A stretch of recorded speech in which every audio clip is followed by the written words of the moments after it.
Masih bersama kami di Presisi Siang. Setiap tahun relawan Masjid Komunitas Indonesia di Los Angeles (At-Thohir) mengirimkan paket berisi produk Indonesia ke para tetangga sekitarnya. Selain untuk menjaga kerukunan warga, saling kirim bingkisan dan dukungan sudah tradisi di antara masjid dan komunitas muslim antar bangsa di Los Angeles. Berikut laporan selengkapnya dari tim VOA. Siang ini relawan yang kebanyakan adalah anak dan remaja diaspora Indonesia menyiapkan kantong-kantong berisi produk Indonesia untuk dibagikan ke warga di sekitar Masjid At-Thohir. So inside the bag there are pack of dates and pinto beans. So each household gets a bag and some chocolate biscuits. Isi bingkisan merupakan sumbangan dari para jemaah Masjid Komunitas Indonesia yang terletak di kawasan K-Town atau Koreatown, konsentrasi bisnis warga keturunan Korea di Los Angeles. Sejak diresmikan tahun 2022, Masjid At-Thohir aktif melakukan kegiatan jangkauan komunitas, termasuk acara tahunan pembagian bingkisan untuk tetangga ini. Tujuannya adalah untuk menjalin silaturahmi dengan tetangga-tetangga masjid kita, karena bagaimana kehadiran masjid kita ini kan mengganggu mereka lah ya, parkirnya jadi lebih sulit dan seterusnya. Jadi kita tidak ingin ada hal-hal yang membuat mereka tidak menyukai kita gitu, karena memang ada kejadian ya di masjid yang tidak jauh dari tempat kita ini, tetangga-tetangganya merasa terganggu karena parkirannya penuh terus ya. Mereka mengajukan petisi kepada City kalau parkir di sini harus pakai permit. Nah, kalau itu terjadi dengan masjid kita yang nggak punya parkiran, itu kan menjadi sangat fatal untuk kegiatan-kegiatan masjid kita. Relawan dibagi ke beberapa kelompok agar pembagian lebih efektif. Para remaja ini ditemani beberapa relawan dewasa dan guru kelas pengajian mingguan untuk anak dan remaja yang berlangsung setiap Sabtu di At-Thohir.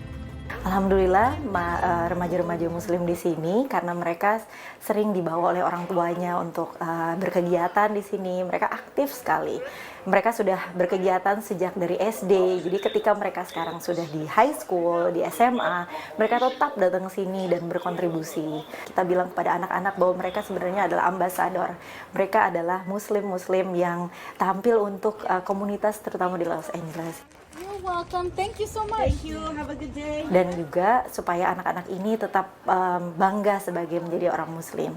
I think it's great that they're helping out the community, even though it's, we're all kind of in our own culture and religion. I'm glad that they're helping us out as much. Cuma juga ada yang, saya udah happy dengan agama saya nggak menjadi muslim gitu. Makanya ditaruh di bag itu ada surat dalam bahasa Inggris dan bahasa Spanyol itu, kita tidak mengajak apapun mereka untuk, bukan dakwah lah pada prinsipnya. Jadi hanya kita memperkenalkan siapa kita dan terima kasih kepada mereka supaya maklum kalau kita nanti Ramadan lebih sibuk. Selama bulan Ramadan memang banyak sekali kegiatan yang biasa dilakukan. Misalnya seperti buka puasa bersama tentunya, atau juga sholat tarawih dan pengajian. Tapi ada satu hal lagi yang cukup unik. Ini adalah kurma pemberian dari Masjid Reseda Islamic Center yang tidak jauh dari sini. Ini merupakan bukti ukhuwah Islamiyah atau ikatan antar komunitas muslim di Los Angeles. Jadi kalau masjid-masjid di sini nih saling kirim-kirim. Terlebih karena tidak sedikit komunitas muslim di Los Angeles terdampak kebakaran hebat Januari lalu. Meski begitu, kegiatan Ramadan di At-Thohir tetap berjalan. Selain dibawakan dalam bahasa Indonesia, berbagai kegiatan Ramadan di Masjid At-Thohir juga berlangsung dalam bahasa Inggris untuk mengakomodasi jemaah yang terdiri dari berbagai bangsa di salah satu kota paling majemuk di Amerika Serikat ini. Dari Los Angeles, California, Ariadne Budianto, Dania Iman, dan Irfan Ihsan, VOA.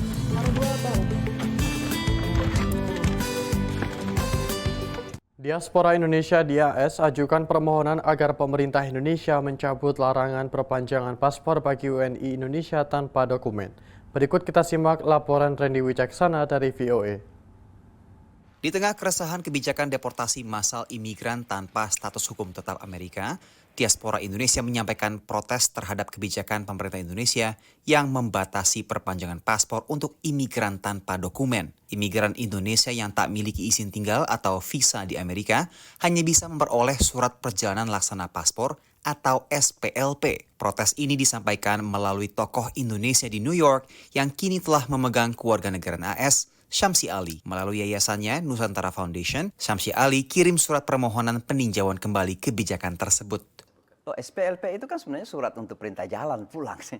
Jadi diberikan ketika sudah akan pulang. Nah ini kan bisa menjadi kecurigaan teman-teman kita, ini jangan-jangan ada kolaborasi sebenarnya dengan pemerintah setempat untuk mendeportasi saudara-saudara kita yang ilegal. Gitu ya.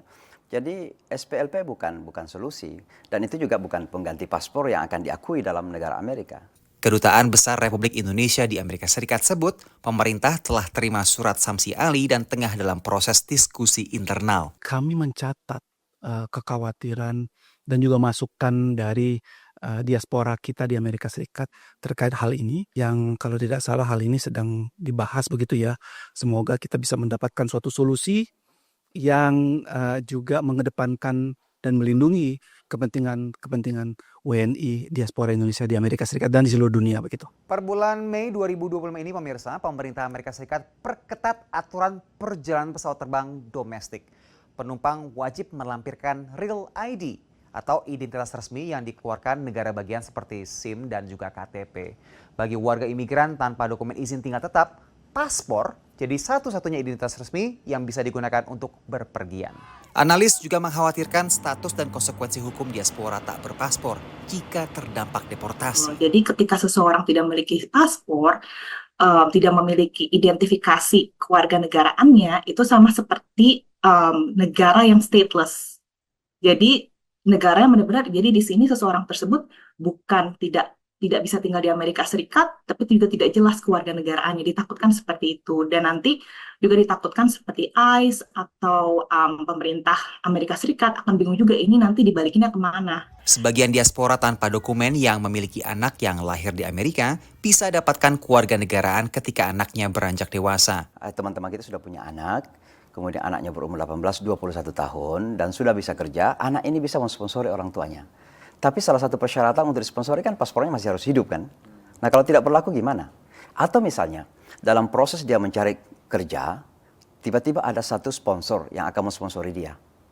Tapi kan persyaratannya paspornya harus berlaku. KJRI New York perkirakan ada sekitar 80.000 WNI di wilayah kerjanya. Sebagian diantaranya adalah imigran tanpa status tetap. Dari New York, Randy Wicaksana, VOA. Penelitian terkini melibatkan puluhan ribu survei atas populasi kupu-kupu di AS menunjukkan penurunan signifikan jumlah serangga ini yang sangat berperan dalam penyerbukan tanaman. Apa saja yang berada di balik anjloknya jumlah kupu-kupu di AS? Berikut laporan Nova Purwadi dari VOA. Dalam 2 dekade, populasi kupu-kupu di Amerika Serikat turun tajam sekitar 22%. We've lost about 1 out of every 5 butterflies from 2000 to 2020, which is a massive reduction in abundance over just such a short time period. So if you imagine you went out to go watch butterflies in 2000 and you saw 100, and you went back to the same site in 2020, you'd probably only see 80 individuals. Peneliti memperkirakan ada 650 lebih spesies kupu-kupu di Amerika Serikat. Hanya 554 spesies bisa dipantau pergerakannya. We saw a lot of declining species in the Southwest, which is part of the U.S. that is heated up and dried out much more quickly than other regions. We think that drought might be kind of the culprit there in terms of southwestern butterfly declines. We also saw pretty strong declines in the Midwest.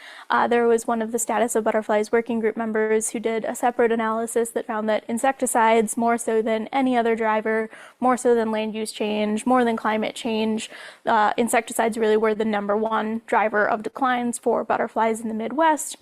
Berkurangnya populasi kupu-kupu tak hanya memukul keragaman hayati, tapi memiliki dampak ekonomi pada manusia. Butterflies were responsible in Texas for about $80 million of cotton pollination per year. That's just in Texas. So add that up across the world, and it's a significant amount of money. And so the bottom line is, butterflies, they're still not as important as bees, but they are important. Menurut peneliti yang terlibat riset kupu-kupu ini, belum terlambat untuk membalikan tren risiko kepunahan. There's a lot of work on how habitat restoration and habitat management can really improve the outcomes for individual populations. And so, this study is national in scale, but when you kind of zoom in and look at individual populations, they generally are doing much better when they are when the habitats are being restored. You can make changes in your backyard and in your neighborhood and in your state that can really improve the situation for a lot of species.